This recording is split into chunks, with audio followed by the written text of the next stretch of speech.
இன்னைக்கு நம்மளுடைய கிளாஸ்ல வந்து பாத்தீங்கன்னா B Ed first year second semester அதுல வந்து பாத்தீங்கன்னா நான் ஒவ்வொரு சப்ஜெக்ட்டுக்கும் நான் 10 மார்க் கொஸ்டின் கொடுத்து அந்த 10 மார்க் கொஸ்டின் கீழே என்னென்ன தலைப்புகள் வரும் அதுதான் நம்ம கிளாஸ்ல ஜாயின் எல்லாத்துக்கும் நான் அனுப்பிச்சிட்டு இருக்கேன். அதுல இன்னைக்கு நம்ம பார்க்க போறது பாத்தீங்கன்னா பள்ளி மேலாண்மையும் நிர்வாகமும். இந்த சப்ஜெக்ட்டுக்கும் நான் ஃபர்ஸ்ட் 3 யூனிட்டுக்கான 10 மார்க் கொஸ்டினும் அதுக்கு கீழே என்னென்ன தலைப்புகள் வரும் அதை வந்து நம்ம கிளாஸ்ல ஜாயின் எல்லாத்துக்கும் நான் அனுப்பிச்சிட்டேன். இன்னைக்கு வந்து யூனிட் 4 யூனிட் 5 இந்த 2 யூனிட்டுக்கான 10 மார்க் கொஸ்டினும் அதுக்கு கீழே என்னென்ன தலைப்புகள் வரும் அதை நம்ம இன்னைக்கு பார்க்க போறோம். சரிங்களா? அதே மாதிரி நம்முடைய கிளாஸ்ல புதுசா ஜாயின் பண்றதுக்கு நிறைய பேர் கால் பண்றீங்க.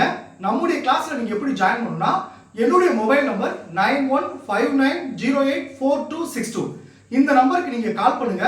நம்முடைய கிளாஸ்ல நீங்க எப்படி ஜாயின் பண்ணலாம் சொல்லி நான் சொல்லிடுவேன். அதே மாதிரி புதுசா ஜாயின் பண்ணவங்களுக்கும் நான் இது வரைக்கும் நடந்த அந்த பழைய நோட்ஸ் எல்லாமே நான் உங்களுக்கு அனுப்பிச்சிடுவேன். அதே மாதிரி ஒவ்வொரு சப்ஜெக்ட்டுக்கும் நான் யூனிட் வைஸா 5 mark question 10 mark question important question கொடுத்துருவேன்.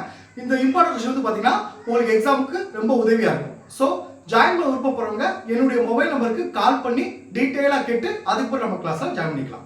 ஓகே, இப்போ நம்ம இம்பார்ட்டன்ட் கொஸ்டின் போவோம். இப்போ பாத்தீங்கன்னா பள்ளி மேலாண்மையும் நிர்வாகமும், இது யூனிட் 4 பாத்தீங்கன்னா பள்ளி நிர்வாகம். இதுல ஃபர்ஸ்ட் 10 மார்க் கொஸ்டின் பாருங்க. பள்ளி நிர்வாகத்தில் ஆசிரியர்களது பங்கு பணிகள். இதுல வந்து பாத்தீங்கன்னா ஒரு 6 தலைப்பு இருக்கு.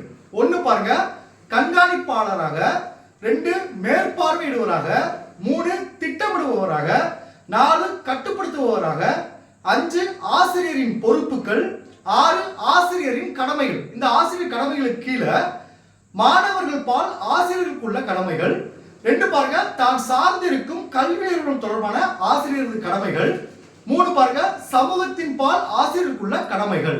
இந்த 3 இப்ப பாத்தீங்கன்னா இந்த தலைப்பு ஏன் கொடுக்குறாரு பாத்தீங்கன்னா, இப்ப கொஸ்டின் வந்து ஆசிரியரின் கடமைகள் பற்றி விவரி அப்படின்னு ஒரு இன்டைரக்டா கேட்டாங்க. அதாவது அந்த கொஸ்டினுக்குள்ள இருந்து கேட்டாங்கன்னா இப்ப இந்த தலைப்பு எல்லாமே அது எழுதுறதுக்கு உதவியா இருக்கும். சரிங்களா? ஓகே, இப்ப செகண்ட் 10 மார்க் கொஸ்டின் பாருங்க. பள்ளி நிர்வாகத்தில் தலைமை ஆசிரியர் அல்லது தலைமை ஆசிரியரின் பங்கு. ஒரு 7 பங்கு இருக்கு. ஒன்னு பாருங்க, தலைமை ஆசிரியரின் முக்கிய பங்கு படிகள், 2 நிர்வாக மேலாளர், 3 கற்பித்தல் சார் பணிகளுக்கான தலைவர், 4 மனித உறவுகள் வளர்ந்திட உதவுவர், 5 மாற்றத்திற்கான முகவர், 6 சிக்கல் தீர உதவுவர், 7 ஒழுங்கையும் கட்டுப்பாட்டையும் நிலைநாட்டுபவர். இந்த 2 10 மார்க் கொஸ்டின். அடுத்து 3வது கொஸ்டின் பாருங்க, பள்ளி திட்டம். இது ஒரு முக்கியமான கொஸ்டின். இதுல வந்து பாத்தீங்கன்னா உங்களுக்கு 6 தலைப்புகள் இருக்கும். ஒன்னு பாருங்க, இடைநிலை கல்வி குழுவின் பரிந்துரைகள், 2 கல்வி நிறுவனத்துக்கான அமைவிடம். இதுல 2 வரும் கீழே சுற்றுப்புறமும், அடுத்து தவிர்க்க வேண்டிய அமைவிடங்கள், அடுத்து 3வது பாருங்க கட்டிடங்கள். அதுக்கு கீழே 4 தலைப்பு வரும்.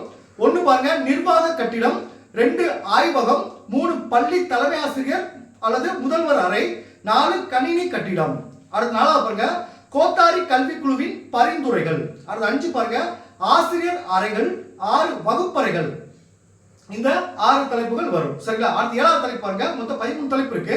7வது தலைப்பு பாருங்க, நூலகமும் படிப்பறையும், 8 ஆய்வகங்கள், 9 விளையாட்டு மைதானம், 4 கழிப்பறைகள், 10 கழிப்பறைகள், 11 தோட்டம், 12 அறைகளங்கள், 13 சிற்றுண்டி சாலை அல்லது மனித உணவு கூடம். சரிங்களா? இந்த பள்ளி திட்டம்ல 13 பாயிண்ட் உங்களுக்கு வரும்.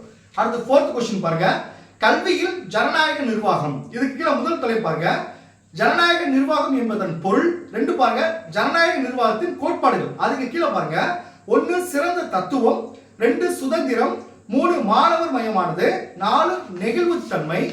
அடுத்து பாருங்க 3வது தலைப்பு பாருங்க, ஜனநாயக நிர்வாகத்தை ஊக்குவிப்பதற்கான நடவடிக்கைகள். இதுக்கு கீழே 4 தலைப்பு வரும்.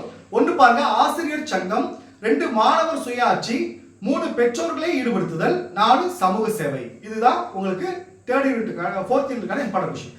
அடுத்து 5th யூனிட் பாருங்க, இந்தியாவில் கல்விக்கு நிதியளித்தல். அதுல ஃபர்ஸ்ட் கொஸ்டின் பாருங்க, இந்தியாவில் கல்விக்கு நிதியளிப்பதற்கான அமைப்பு முறை. இது முக்கியமான கொஸ்டின். ஃபர்ஸ்ட் தலைப்பு பாருங்க, கல்விக்காக அளிக்கப்படும் பொதுமக்களின் நிதி உதவி. அது கீழே பாருங்க தனிநபர்கள், 2 அறக்கொடை நிதி, 3 கல்வி தீர்வை. இந்த 3 தலைப்பு வரும். அடுத்து 2வது தலைப்பு பாருங்க, கல்விக்கு மாணவர்களின் பெற்றோர் நிதியளித்தல். அதுக்கு கீழே 2 தலைப்பு வரும். ஒன்னு பாருங்க மாணவர் செலுத்தும் கட்டணங்கள், 2 மாணவர்களுக்கான கல்வி கடன்கள். அடுத்து 3வது தலைப்பு பாருங்க, கல்விக்கு அரசுகள் நிதியளித்தல். அதுக்கு கீழே 3 தலைப்பு வரும். ஒன்னு பாருங்க மைய அரசு கல்விக்கு நிதியளித்தல், 2 மாநில அரசுகள் கல்விக்கு நிதியளித்தல், 3 கல்விக்கு உள்ளாட்சி அமைப்புகள் நிதியளித்தல். அடுத்து 4வது தலைப்பு பாருங்க, கல்விக்கு தொழிலகங்கள் நிதியளித்தல், 5 வெளிநாட்டு நிதி உதவிகள். அடுத்த லாஸ்ட் கொஸ்டின் பாருங்க, UNFBA மற்றும் UNDP பற்றி விவாதிக்கவும். இதுல ஃபர்ஸ்ட் தலைப்பு பாருங்க, UNEBA. இதுக்கு வந்து பாத்தீங்கன்னா அது கீழே ஒரு தலைப்பு பாருங்க, கல்விக்கு நிதியளித்தலில் இந்த UNBA இன் பங்கு. அடுத்த செகண்ட் தலைப்பு பாருங்க, UNDP. இதுல வந்து பாத்தீங்கன்னா கல்விக்கு நிதியளித்தல்ல இதோட பங்கு என்னன்னு கேட்டாங்க. அது கீழே 4 தலைப்பு வரும். ஒன்னு பாருங்க, நெருக்கடியை தவிர்த்தல் மற்றும் நெருக்கடியிலிருந்து மீளல். 2 பாருங்க, சுற்றுச்சூழல் மற்றும் ஆற்றல். 3 பாருங்க, ஏழ்மையை குறைத்தல்.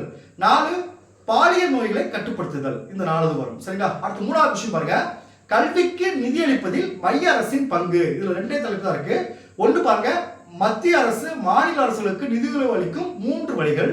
2 பாருங்க, கல்விக்காக மைய அரசு செலவிடும் தொகை.